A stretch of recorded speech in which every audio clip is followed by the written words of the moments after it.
So first and foremost, I'd like to ask you to introduce yourself. I am Vinita Raj, born in India and now developing globally in the friendship of Evelyn and her World Dignity University. Okay. So now since you have used the word dignity, what do you understand by it?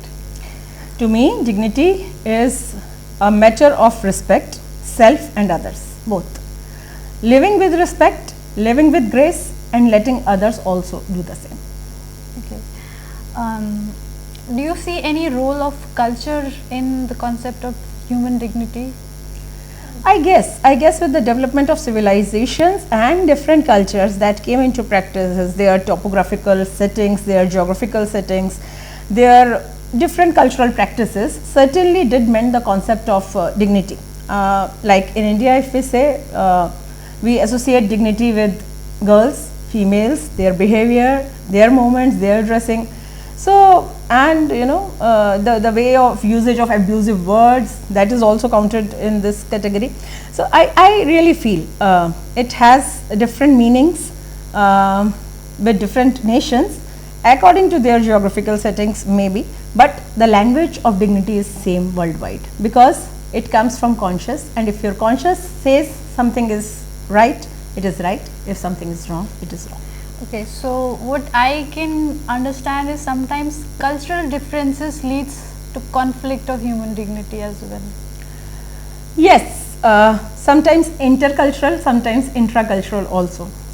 Since we both are from India, we well know that in India the intracultural disputes itself, they have shattered the picture of dignity. The name itself has been shattered badly, and I feel what is happening globally, what's happening in Syria, that is so painful. What's happening in Iraq, what happened, that is painful. So I feel that yeah, intercultural attacks also make the picture rather weird. So what do you think, how should we counter such measures? The only thing what I learned from Neera in this latest meeting with her is that creating awareness on dignity only is the only solution. When we talk about dignity, we let the people also be aware of what they are actually missing by not leading a dignified life. I think is the best solution. When people know that okay, this is the baseline, okay, I'm not even up to this mark. At least I have to be at this mark. When this awareness of a certain standard and mark comes, I guess the problem gets solved.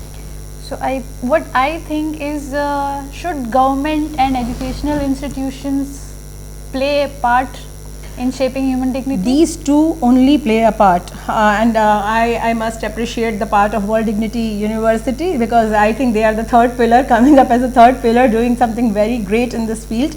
But the politicians figuring out the political scenario and the policies within their country, the global leaders framing the policy like through UNO and other such global bodies framing the policy for the world, and 100% credulously the educational institutions because they have the masses with them where just one speech can address and can spread the message to thousands and lakhs of people, and they actually are having hold over the youth, which still has the scope of getting reshaped.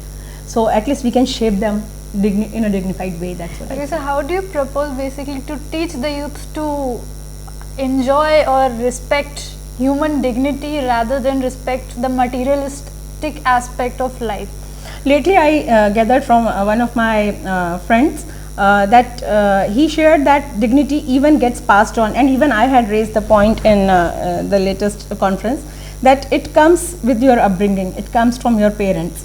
So what I feel, if you say that how do I feel that they can still enjoy and can still follow the lines, is this is ultimately the responsibility of a responsible parents, I must say.